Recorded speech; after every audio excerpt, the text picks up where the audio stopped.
बिस्मिल्लाहिर्रहमानिर्रहीम। अल्लाहु वलियुल्लज़ीना आमनू युख़रिजुहुम मिनज़्ज़ुलुमाति इलन्नूर वल्लज़ीना कफ़रू औलियाउहुमुत्ताग़ूतु युख़रिजूनहुम मिनन्नूरि इलज़्ज़ुलुमात उलाइका अस्हाबुन्नार हुम फ़ीहा ख़ालिदून। अस्सलामु अलैकुम वरहमतुल्लाहि वबरकातुहू। अल्हम्दुलिल्लाहि रब्बिल आलमीन वस्सलातु वस्सलामु अला सय्यिदिल अंबिया'i वल मुरसलीन व अला आलिहि व सहबिहि अजमईन अम्मा बाद। मोहतरम हाज़रीन, सीरत सहाबा में आज हम हज़रत अम्मार बिन यासिर रज़ी अल्लाह ताला अन्हु की सीरत पर बात करेंगे। हज़रत अम्मार बिन यासिर का ताल्लुक़ यमन के एक कबीला बनी अनस से था। आपके वालिद का नाम यासिर था, अम्मार बिन यासिर। आप मक्का में पैदा हुए। आपके वालिद यासिर जो थे वो यमन से आए थे, बाद में वो मक्का ही के अंदर मुकीम हो गए और बनु मखज़ूम के एक शख्स अबू हुज़ैफ़ा बिन मुग़ीरा के हलीफ़ हो गए और उसने अपनी लौंडी सुमैया बिनत ख़य्यात का निकाह यासिर से कर दिया। उन्हीं से हज़रत अम्मार पैदा हुए। हज़रत अम्मार ने इस्लाम कब कबूल किया? बिल्कुल इब्तिदा में इस्लाम लाए और उन सहाबा में से हैं जिनको अस्साबिक़ून अल-अव्वलून, सबसे पहले ईमान लाने वाले कहा जाता है।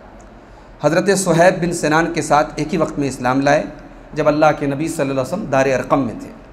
इनके वालिद यासिर, इनकी माँ सुमैया और इनके भाई अब्दुल्ला भी मुसलमान हो गए। चूँकि हज़रत अम्मार का ताल्लुक़ मक्का में ग़ुलामों में से था और इनका डिफेंस करने वाला कोई कबीला नहीं था, इसलिए ये और इनका पूरा घर इस्लाम के लिए बहुत तकलीफ़ उठाने वालों में से था। हज़रत अब्दुल्ला इब्न मसूद कहते हैं कि सबसे पहले 7 लोगों ने इस्लाम को ज़ाहिर किया।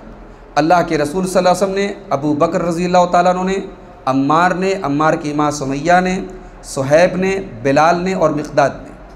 तो अल्लाह के रसूल सल्लल्लाहु अलैहि वसल्लम को तो अल्लाह ताला ने उनके चचा के ज़रिए बचा लिया, अबू बकर सिद्दीक़ को उनकी कौम के ज़रिए अल्लाह ने बचा लिया, लेकिन बाकी लोगों को मुशरिकीन ने लोहे की ज़िरहें पहनाई और उनको धूप में रख करके उनको जंजीरों में जकड़ा और उनमें से हर एक ने मुशरिकीन की बात मान ली सिवाय बिलाल के। यानी जब बहुत मजबूर किया, टॉर्चर किया, तो मजबूरी में हर एक के मुंह से कुछ कुफ्र का कलमा निकल गया सिवाय बिलाल के।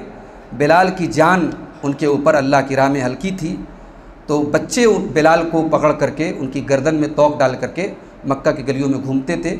तब भी बिलाल अहद अहद कहा करते थे। अबू जहल हज़रत अम्मार की माँ सुमैया को गाली देता था और नेज़े के ज़रिए उसने उनके दिल पर हमला किया, यहाँ तक कि उनको कत्ल कर दिया। हज़रत अम्मार की जो माँ थी हज़रत सुमैया, ये इस्लाम के अंदर पहली शहीद होने वाली खातून है। हज़रत अम्मार को भी बहुत सताया जाता था, यहाँ तक कि उनकी तकलीफ़ को देख करके अल्लाह के नबी कहते थे, सब्रन या आल यासिर फ़इन्न मौइदकुमुल जन्नह। ऐ यासिर के घर वालों, सब्र से काम लो, तुमसे जन्नत में मुलाकात होगी। कभी कभी बनु मखज़ूम के लोग हज़रत अम्मार को उस वक्त तक न छोड़ते जब तक वो अल्लाह के नबी सल्लल्लाहु अलैहि वसल्लम को कुछ बुरा भला न कह देते और उनके माबूदों की तारीफ़ न कर देते। एक बार अल्लाह के नबी के पास आए तो अल्लाह के नबी ने पूछा कि अम्मार क्या है, तुम्हारे पीछे क्या हाल है? कहा कि बहुत बुरा है अल्लाह के रसूल। माँ तुरिक तो हत्ता नील तुम इनका, मुझे नहीं छोड़ा गया जब तक मैंने आपके बारे में बुरा भला नहीं कहा और जब तक उनके माबूदों की तारीफ़ नहीं की। तो अल्लाह के नबी ने फरमाया, फ़कैफ़ तजिदु क़ल्बक, तुम अपने दिल को किस हाल में पाते हो, तुम्हारा दिल किस हाल में है? तो हज़रत अम्मार ने कहा, मुतमइन्नुम बिल ईमान, मेरा दिल ईमान के ऊपर मुतमईन है। तो अल्लाह के नबी ने फरमाया, अगर आइंदा भी ऐसी सिचुएशन आ जाए, जान तुम्हारी ख़तरे में पड़ जाए, तो तुम ज़ुबान से कलमे कुफ्र कह सकते हो, शर्त यह है कि दिल ईमान पर मुतमईन हो। उसी मौके पर सूरह नहल की आयत नंबर 106 नाजिल हुई कि मन कफ़र बिल्लाहि मिन बाद ईमानिही, कि जो अल्लाह के साथ कुफ्र करेगा वो जहन्नम में जाएगा, इल्ला मन उक्रिहा व क़ल्बुहु मुतमइन्नुम बिल ईमान, सिवाय उसके इसको मजबूर कर दिया जाए और उसका दिल ईमान के ऊपर मुतमईन हो। हज़रत अम्मार रज़ी अल्लाह तआला अन्हु ने भी मदीना हिजरत की और अल्लाह के नबी के साथ तमाम गज़वात में शामिल हुए।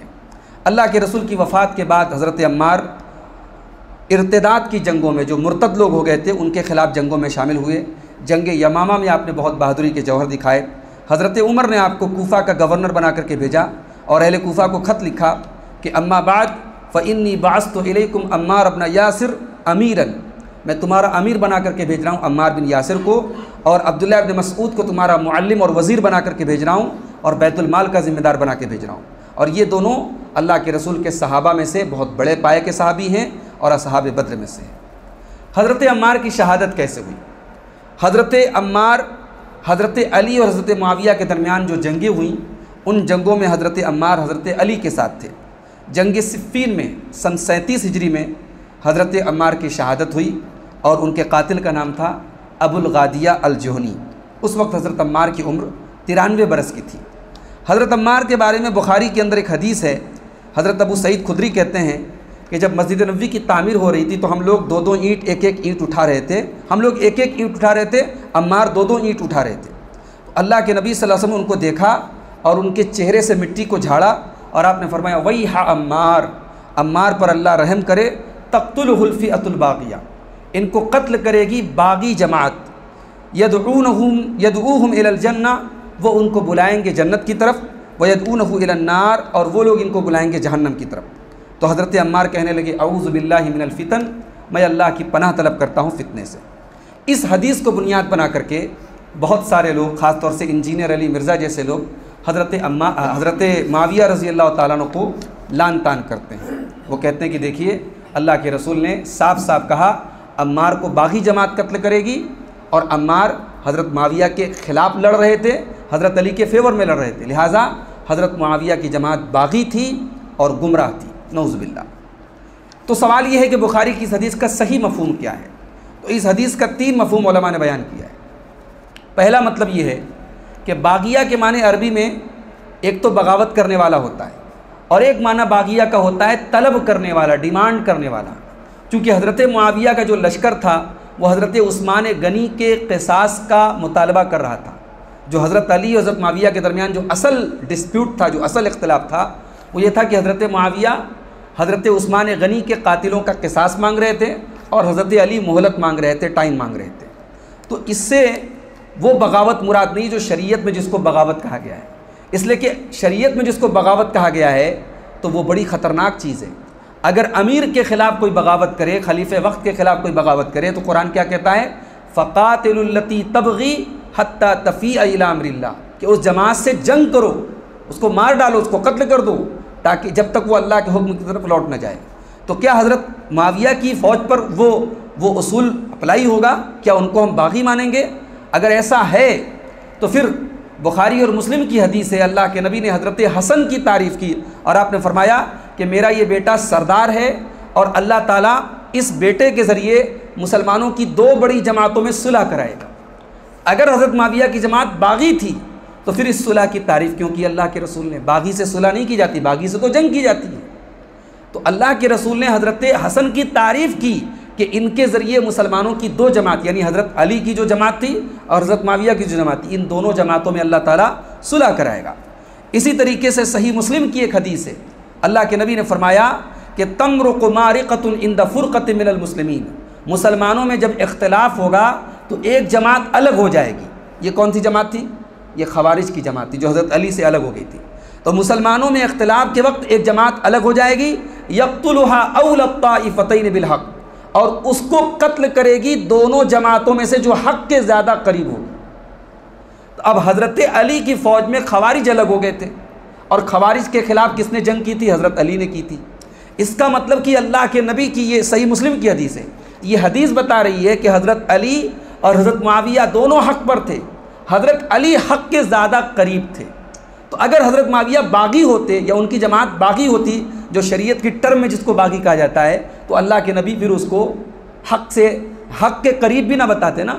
हज़रत अली को तो सीधे हक़ पर बताते, हज़रत मुआविया को बातिल बताते, मगर अल्लाह के नबी ने खुद, ये आपके अल्फाज हैं, आपने हज़रत अली को हक़ के ज़्यादा करीब बताया। तीसरी बात, हज़रत अली ने जब खवारिज के ख़िलाफ़ जंग की तो खुशी का इजहार किया, क्योंकि नबी की पेशन गोई थी कि खवारिज के ख़िलाफ़ अली तुम जंग करोगे। लेकिन हज़रत मुआविया के ख़िलाफ़ जो जंग हुई उस पर हज़रत अली ने शर्मिंदगी का इजहार किया, अफसोस का इजहार किया और आखिर वक्त तक उन्होंने इस बात का इजहार किया कि ये जंग नहीं होनी चाहिए थी। तो ये पहला मफहूम है इस हदीस का कि अम्मार को वो जमात कत्ल करेगी जो हज़रत उस्मान गनी के कत्ल का मुतालबा करेगी। दूसरा मतलब इस हदीस का ये है कि अम्मार को बाकी जमात कत्ल करेगी, यानी वो जमात जो बलवाई जमात थी, जो दंगाई जमात थी, जिसने हज़रत उस्मान गनी को शहीद किया, जिसने सहाबा के दरमियान फूट डाली और जिसने ऐसे हालात पैदा किए कि 2 बड़ी बड़ी जंगें हुई, तो वो जमात मुराद है खवारिज की जमात। और तीसरा मतलब ये है कि हज़रत अम्मार को कत्ल करने वाली जमात अगरचे हज़रत मुआविया की जमात थी, मगर चूँकि दोनों तरफ सहाबा थे और दोनों ने इज्तिहाद से काम लिया और इस इज्तिहाद में हज़रत अली सही थे और हज़रत मुआविया से ख़ता हुई। और शरीयत का एक उसूल है कि मुजतहिद से अगर ख़ता भी हो जाए तो उसको सवाब मिलता है, उसको एक अज्र मिलता है। तो दोनों ने, हज़रत मुआविया का अपना एक इज्तिहाद था शरीयत की रोशनी में, हज़रत अली का अपना एक इज्तिहाद था, और उस इज्तिहाद के सिलसिले में दोनों, यानी ये इख्तलाफ इतना आगे बढ़ा जो जंग में बदल गया। तो ये इख्तलाफ ऐसा नहीं था जिसकी वजह से हम नऊज़ुबिल्लाह हज़रत मुआविया को लान तान करें, जैसा कि इंजीनियर अली मिर्ज़ा साहब और उनके फॉलोअर्स करते हैं। हज़रत अम्मार रज़ी अल्लाह तआला अन्हु से 62 हदीसें रवायत की गई हैं, जिसमें से बुखारी और मुस्लिम में 5 हदीसें मौजूद हैं। हज़रत अम्मार का मकाम क्या है, इस पर मैं 2-3 हदीसें आपके सामने पेश करूँगा।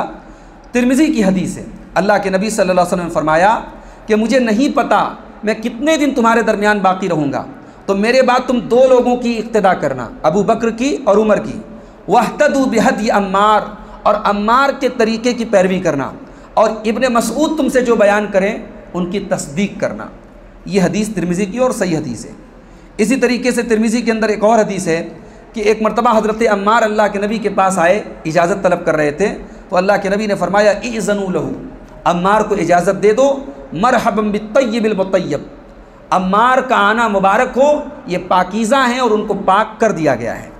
और इसी तरीके से एक मरतबा मुस्नद अहमद की हदीस है कि खालिद बिन वलीद रज़ी अल्लाह तआला अन्हु और हज़रत अम्मार के दरमियान कुछ कहा सुनी हो गई और हज़रत खालिद बिन वलीद ने बहुत बुरा भला कह दिया हज़रत अम्मार को।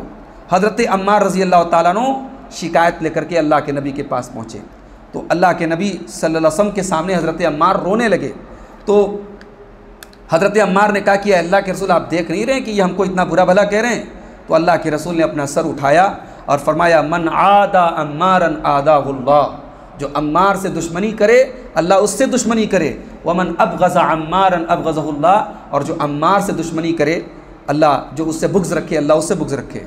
हज़रत खालिद कहते हैं जब मैंने ये अल्फाज सुने मैं वहाँ से फ़ौरन निकला और अम्मार रज़ी अल्लाह तआला अन्हु को मैंने तलाश किया, और जब तक उनको राज़ी नहीं कर लिया मुझे चैन नहीं आया, क्योंकि मेरी ज़िंदगी का मकसद हो गया कि अम्मार को पहले मैं राज़ी कर लूँ ताकि इस हदीस के ज़ुमरे में मैं ना आऊँ। तो ये हज़रत अम्मार बिन यासिर रज़ी अल्लाह तआला अन्हु हैं जो बड़े जलील क़द्र सहाबी हैं और जिनकी बड़ी इस्लाम के लिए खिदमत रही हैं।